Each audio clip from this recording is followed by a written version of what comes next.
Hi, I'm Debra Hamilton. Welcome to my podcast, Why Do Pets Matter? 10 years ago, with my iPhone and a script, I recorded the first episode of the Ultimate Pet Resolution Summit, which chatted with experts about conflicts over animals. Our conversations were intimate, honest, and illustrated how disagreements over animals occur and how those disagreements can reshape people's lives and relationships. In November 2019, I started Why Do Pets Matter, a new podcast that continued these informative discussions. I'm so excited to have you here with me, continuing my exploration into a more meaningful conversation about why pets matter to all of us. My guests and I will share ideas, stories, and experiences straight from the heart, unscripted and holistic. From the bravest moments to the most brokenhearted, we will explore how to resolve disagreements over animals differently. One thing I know for sure is I want to have more meaningful conversations that will help all of us unlock that deeply felt human-animal bond that drives the emotions of conflict. So today we're going to meet my new wonderful friend, Colonel Carla Bass. She is the force behind Write with Influence. She was brought in by the AKC Legislative Governmental Group to teach the legislative liaisons how to write effectively for communicating with your legislator, local, national. But it also is going to give us the skill on how to speak and write to our owners, our breeders, our veterinarians. It is just such a wonderful conversation, and I think we'll probably have a few of them because everything she says is so impactful to why pets matter to us. And when we speak because pets matter to us so much, we can sometimes get defensive and reactive. So using Carla's tidbits, her tips, even some of her free ebooks will be wonderful. So let's hear what Carla has to say now. Hi, everyone. Debra Hamilton, and I'm so glad to bring you a colleague of mine who I met at the AKC Legislative Conference. This is Colonel Carla Bass. Carla, thanks for being here. Thanks for having me. Delighted to connect with your audience. I am so glad that you agreed to be here because while you were speaking to all the dog people in the room, you spoke about how to write for influence if you're speaking to your local town, your local legislature about different rules and regulations they're trying to put into place. How do you write for influence if you agree or don't agree? Also, we probably will get to how do you communicate with influence in a way that will diffuse a disagreement as opposed to becoming reactive and defensive. So Carla, I'm so glad you're here. I know you're going to give us incredible tidbits. And for everyone who's listening, stop your car, stop what you're doing, and take notes, because this is going to be something that will serve you with respect to the animals that you love, but also the people who you talk to regarding the animals, be you a breeder, a veterinarian, just a plain old pet owner with your neighbor. I hope Carla will teach you how to put me out of business because you'll be diffusing conflicts. So I'm so glad you're here, Carla. And of course, we ask the first question always, which is, why do pets matter to you, Carla Bass? And the answer is, I'm going to quote a master back to you and your audience. I am a Dean Koontz fanatic for many, many, many reasons, which we can go into later. But one of the things I love about, one of the many things I love about him is his approach to animals. So the two quotes that I found from Dean, absolutely convey my own opinions. So he says, the opportunity to love a dog and to treat it with kindness is an opportunity for a lost and selfish heart to be redeemed. They are powerless and innocent, and it is how we treat the humblest among us that surely determines the fate of our souls. That's one. Actually, I've got three quotes. The second one is, once you have had a wonderful dog, a life without one is diminished. And the third quote is, petting, scratching, and cuddling a dog could be as soothing to the mind and heart as deep meditation and almost as good for the soul as prayer. I have to tell you, all three of those hit me. And I just want to tell the audience, we are going to make sure that Carla sends us those so that we can add them to the show notes. So you can put them up in your house and remember them. Because I think that's one of the best answers to my why do pets matter to you that we've ever gotten, Carla. And you know, the reason that I stumbled onto Dean Koontz, and that was only last year. I know he wrote decades ago, but I developed a web course or a workshop that applies what I'm going to share with you all to fiction, and it was called Right to Influence: Spin That Captivating Tale. And what I discovered in Dean Koontz is he crams so much meaning into so few words. His writing is crisp, it's dynamic, it elicits emotion, it sears you. And so I found him because I loved his method of writing. And then once I got beyond that, I discovered the life lessons that he conveys in his writing and his love for animals. And it's like a trifecta of things with Dean Koontz. Anyway, so yes, I'll be glad to send those quotes to you. Oh, thank you so much. So, of course, we're here because, Carla, you've really created a niche for yourself where you help people write in a way that influences people positively. You really create the ability for someone to not only give their opinion, but also to weave in what the other party may be looking for. So tell us a little bit more about how that applies to people who are communicating over dogs. Sure.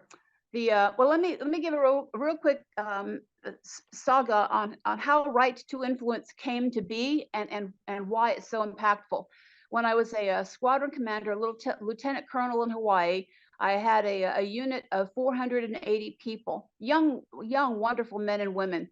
When I took over the squadron, it was the most losing in statewide professional awards. The careers of these super people were being unintentionally impeded because their bosses could not write winning award packages.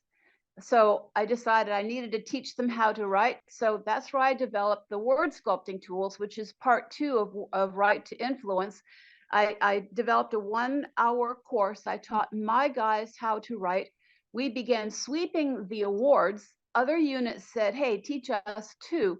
And so what I'll be sharing with you, I ended up teaching for the last 15 years of my active duty because there was such a vacuous hole. So many people needed it. Now, to answer your question, the principle, the foundation principle of Right to Influence is, imagine a white rectangle. And the principle that this is going to depict is the fact that every writer, every communicator is limited by 2 things. You're limited by the reader or the audience's attention, because time and attention are fleeting. The second thing that you're limited by if you're writing is space. Sometimes there are demarcated lines on a government form, or whatever you're writing to says, give me your pitch in 250 words, or what have you. So the moral in this little white rectangle, now in that rectangle, put in big fat black block letters the word opportunity. The moral is the communicator who best leverages time and space to make that influential message wins. It's all about maximizing opportunity. And if you can cut out the useless words, if you can strategize your message to a fine, compelling, focused pitch, that's how you influence those legislators. That's how that's how you do it. Another founding principle is empathy. You have to know your audience. And there are several aspects to that. You have to know, one, what's their familiarity with the subject that you're about to bring to them, so that you don't talk over their heads or you don't talk down. 2, do they have any sensitivities? Are they a friendly audience, neutral audience, or antagonistic audience? Knowing that will help you tailor your approach so that you can either neutralize their disagreements, clarify their misunderstandings, or fortify their support. What are their desires in this communication? What do they want from this message? from your communication with them? What do you want from them? It's so Knowing, important. It's so Mhm, important. I hate to interrupt you, but it is no, so important for the audience to recognize that taking the time to think about and understand who your audience is, who's in the room, what are they looking for, what are their desires, as well as what your desires are, because we're always writing to get something or to go somewhere or to change something, mhm, especially in any dog issue or animal issue. But being able to sit down like you're doing, and I love the step-by-step you use, Carla, because it has been so impactful in how I write. I've read Carla's book. It was fabulous, but it's been so impactful because I now stop and think about who I'm writing to, what their purpose and desires are. And I try to couch it, and correct me if I'm wrong, Carla, in putting a few of what we agree with up front, and mhm. then making sure that the things that we might disagree on are couched in a way that are curious and informative, as opposed to, Carla, you're 100% wrong and this is why, because Yep. nobody ever wants to read that, right, Carla? Right on target. So I have another workshop and I've written several articles. I call it Frame a Winning Argument. How to frame a winning argument. There are several aspects to that. But what you just mentioned is one of them. Is you start off with the low-hanging fruit, with items upon which you can agree. So you establish a common a bond, a friendly atmosphere, and you get the heads going, yes, yes, yes, and you gradually work your way. You earn trust, and you build that empathy and almost that camaraderie. And then as you get into the thornier issues, you've got a bit of a foundation from which to work those more difficult points. I love it. I love it because, most of us get so wrapped up in our point of view and getting it right and being Mhm, right, mhm. that we don't stop to take the time, and I know you're going to show us how to get it right over being right. Of course you're right. The way you feel is right. Nobody's going to ever talk you out of that. And how can you express that in a way that someone else can really hear you? Yep. On the other hand, you may not be right. You may not know that you're not right. Okay. So when you're in the process of framing that winning argument, and to do so without causing undue defensive reaction on the audience's part, approach your position and compare it fairly and objectively with with the other positions, point out the positives and the negatives, and then you conclude with, and this is why I think mine is better. However, keep an open mind. Be willing to listen to the other point of view, and it may turn out that they've got points and issues that you hadn't thought of. If that's the case, have the courage to say, you know what, you're right. Thank you. I never thought of that. I love that. I used to say, let somebody go first and hear what they have to say, and you might learn something Yep. that you can agree with that you never thought you could. Yep. And then you are more right Yep. than you were, because now you have the benefit of what they brought to the table, and you can say, yeah, Carla, wow, I never thought of it that way, and that might be a much better way. A great mediation trainer called Bill Urey wrote a book, and I know you would love to read it. It's called The Third Side, or The Third Way. I'll put that in the show notes as Mhm. well, because it talks about what you want, Carla, what I want, and then if we truly listen to each other, we can find a way forward, which will be hopefully a genuine melding of what's best, next steps, and in this case, because this is Why Do Pets Matter, for the pet. Right, conversation is a two-way street. One other point in knowing your audience and tailoring your pitch so that it's on target. I don't know if your audience is familiar with the Myers-Briggs personality profiles. I am an ENFP. I mean, flaming extrovert. Don't bother me with the details, although I've learned to get better at that. But I am out there. The point is, you have to know as best as you can, to whom are you speaking. So, for example, there's a colleague in the office, nice man, really smart, but he is as timid as you could possibly get. Timid, smart, quiet, gentle, almost a shadow of a person. So if I had come at him with my normal exuberance, I would just steamroll him. So when I'm talking to him, when I'm interacting with him, I tone myself down a lot because I know his personality. So all of these things are helpful when you're engaging, whether it's legislator or vets. Or I, breeders or owners, because, you Mhm. know, being able to understand how they're going to receive information. And I know we've spoken before about this when we talked offline, and being able to take a step back. If you see you have, like you said, if you had spoken too loudly to this gentleman and he was shutting down because, wow, she is powerful, Or being able backpedaling, yeah. to recognize that and say, oh, wait a minute, tell me how you're feeling right now, because I want to know. You may be, you know, hogging the conversation, and let Mhm. me know if there's something that you'd like to do or say. Yep. Another aspect in your world of tailoring the audience, a friend on my end is a dog breeder, and she shows her animals.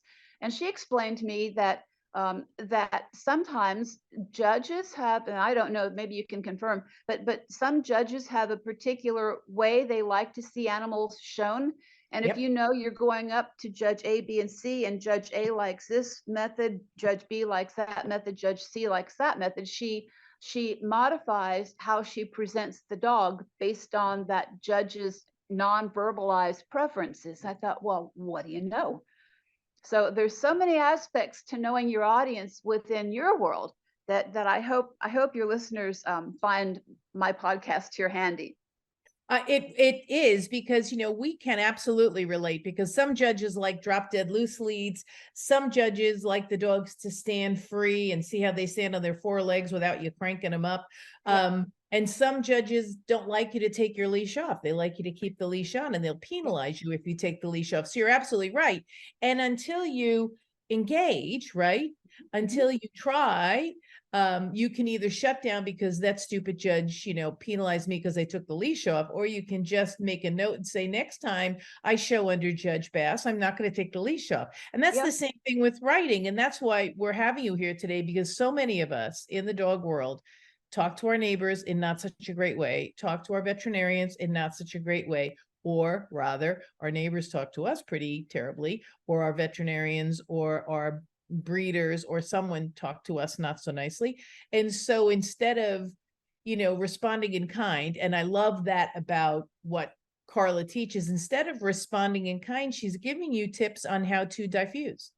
Mm-hmm. Yep. The whole idea is to establish an open-handed communication to make the audience comfortable with, receptive is the word, to make them receptive to your message. Because if they're approaching it and they already have their defensive shields up, that makes it so much more difficult for you, maybe impossible. So if you can put them at ease, if you can acknowledge what their issues are and say, I know that you're concerned about A, B, C, D, and E, so let me talk to A, B, C, D, and E. And right off the bat, one that tells them that you're listening to them, which is really important, or you've done your homework about them, especially, you know, for state legislatures. If you acknowledge them, I know that these are your concerns, and here's how I can address them. I mean, right off the bat, you've gained that positive momentum. Yeah, you're not telling them they're wrong. And I Yeah. think that's how so many discussions and so many letters start. Hi, you know, Senator Smith. I'm writing to, I mean, even the AKC, when they start their articles, always say, we want to fight against. And I sit there and I go, God, I wish they would change their language. I wish they would take Carla's class, because the minute you say to anyone in legislature, we're going to fight against you, right there, what Mhm. happens, Carla? Yeah, it's done. It's done. Now, But in if you Deborah, in a say, previous go ahead. in a previous conversation, you shared with me a sign that you had seen in a vet's office, something about we want our customers not to whatever. Can you share that with the audience and we can Oh, repeat? absolutely. So that was a colleague of mine who'd seen a sign, and she was a veterinarian. She said, this was the greatest sign I ever saw. We do not allow bad temperaments, backbiting, aggression, and we're not talking about your dog. And I said to her, she thought it was the greatest sign in the world. And I said, okay, so how do you think that makes me feel, who's just sitting there not having any aggressiveness toward anyone? Are you going to assume that anytime I open my mouth that, you know, you're not going to pay any attention to me because I'm not allowed to raise my hand and say, hey, I didn't like this, or hey, maybe this would be done better this way, or what's going on. I said, you can't have it, and you know this, you cannot have it one-sided. You Yep. need to say, this is what we're going to give you. We are going to treat Exactly. you with respect. We're going to make sure we're timely. If we're not, we're going to explain why. We are just going to figure this out in a way that makes sense. Yep. And if you can't, then so be it. But most of us, if we set forth what we are expecting of ourselves in our relationship with you, then when we set forth what it is we expect from you, so I've already set up what you can expect from me. If then I set up what I expect of you, transparency, expectations set, and less misunderstanding. Yep. So that raises another one of my principles is whatever you write, whether it's verbal or written, whenever you communicate, do it from the other person's perspective. So that like you just said, that sign should be welcoming. It should say, because what I want to hear is how can you help me? I'm the customer. How can you help me and my dog? My heart is bleeding. My animal is sick. I love this thing. How can you help me? And the open-handed is what's going to get customers. But then as the customer, if you have a vet, because some people speak, they're more comfortable with animals than they are people. It's like computer science folks, they're more happy with electrons than they are communicating face to face or whatever. Recognize that that's the type of person with whom you're dealing. And you can do that. You just have to recognize if the person is shy, like my friend in the office, just know with whom you're dealing. Don't expect them to be like you, because not everybody is like you. You have to adjust. And if you adjust, then you get communications that are positive and that really requires you to be observant. And of course, if your animal is there for a wellness check, you're a much different person than if your animal is there because they're ill and you don't know why, and you've had to wait a day or two for an appointment, and you've been worried sick. You're a much different person. And so veterinarians in emergency situations have to really take stock of their audience and give a lot of latitude. I'm not saying anybody should curse or swear or swing at someone or harm them in any way. However, that usually occurs when they feel disrespected, condescended to, or ignored. And as you know, that is really some of the communication skills that when you're writing, you don't want to have happen either. right. So the vets have actually got two customers. The one is the animal, and the other is the animal owner. And the vet needs to, as much as you need to accommodate the vet's peculiarities, the vet needs to he's actually got the more difficult job, because if the person comes in with that sick or injured animal, that person is not in a mindset to accommodate the vet. This is already spun up into the ceiling, and so the vet needs to understand how it is that you can how you can talk that person down, how he or she can accommodate the client for the betterment of the animal. So understanding and listening and accommodating and the open hand approach goes both ways. Absolutely. It does. And it has to go both ways, because when you're having a conversation with someone over an animal, any animal, yours or someone else's, making sure that you breathe. I know that that's key. And listen actively, like really listen to what they're saying. Don't finish their sentences for them. And I know you speak about that in the right to influence. Don't presume an answer. Really make sure you show them in the least words possible how to really get their message across. But don't assume that somebody's going to understand what you're saying. You really do have to write it out for them. Yep. So I explain my methodology in the shape of, now I need to get of an inverted triangle. Okay, inverted triangle. And so right to influence, there's two parts to it essentially. The first part is taking the time before you engage and strategize your message.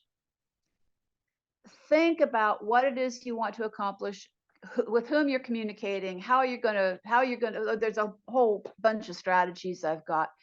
And then once you've strategized it, once you've got a good draft, Right. or the speech or your thoughts prepared, then the bottom part of the triangle is where I call the word sculpting tools. And we'll talk about that, and I think in a later podcast. But the point there is you go through your draft, and sentence by sentence, you hone out the useless words, the wasted words, the redundancies. And that's how, with that inverted triangle approach, the two-step approach, you end up with that focused, persuasive, hard-hitting product.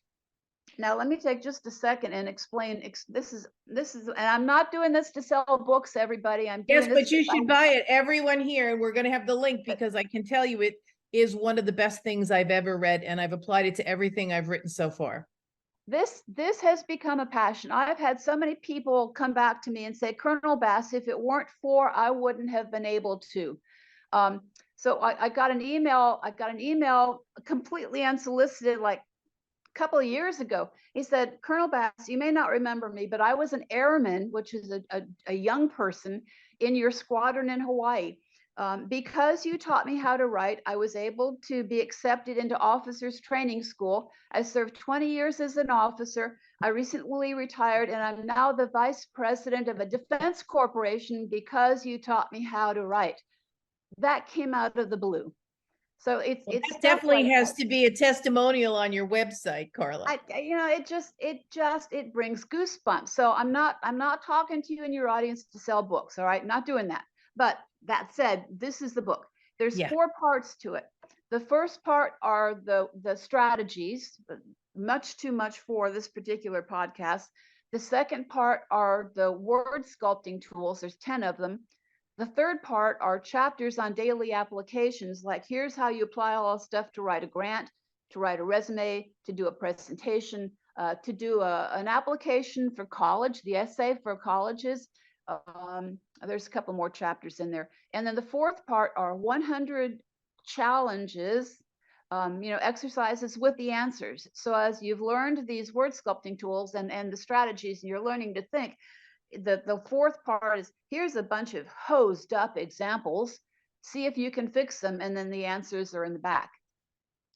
I speak to you in terms of Goldilocks and hard-boiled eggs and Rumpelstiltskin, and it's not a grammar book. It's just how I conceived this methodology and how I've been teaching it for 20 years.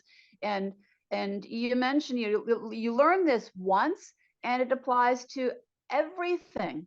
I'm so glad you said that, because as I'm sitting here, I'm thinking, okay, so we are trying to help breed clubs or members of the public to draft something that might be important for their legislator to know for purebred dog breeds, even for rescue dogs, even for, breed specific legislation, whatever it is you're addressing.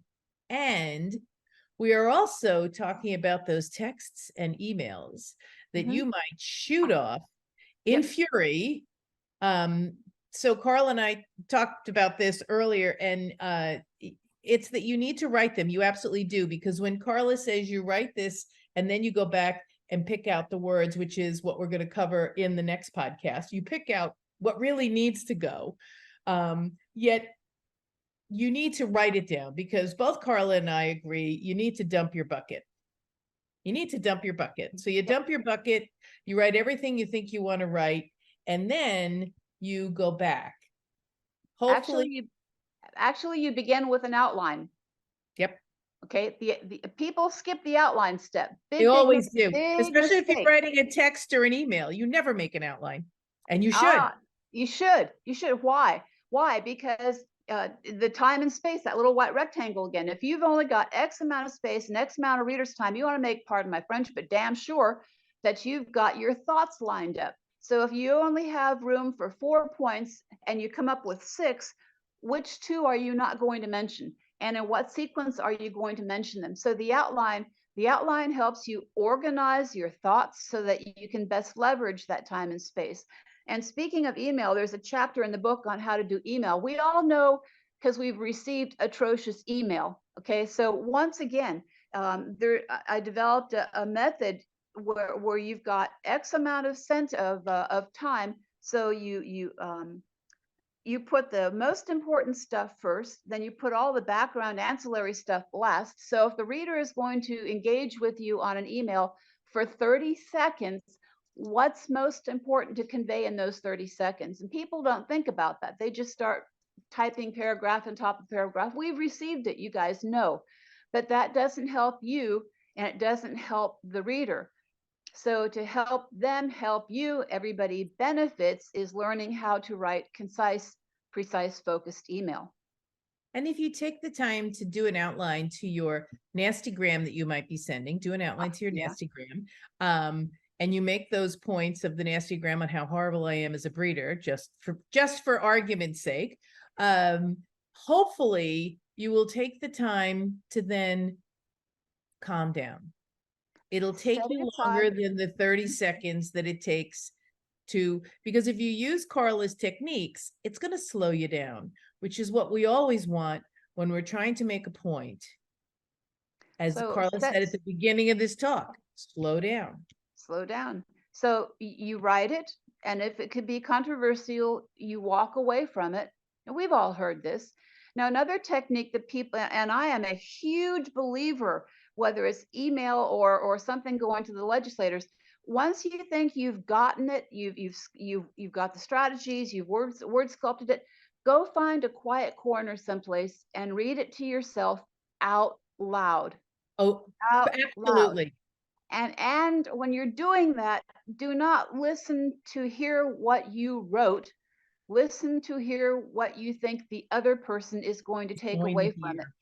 So as you're doing that, think about, is there a sentence that I wrote? I know what I mean, but you know what? The way the words came out, it could be interpreted in 1 or 2 or 3 different ways. So as you're reading it out loud, be attuned to ambiguity. Are there words?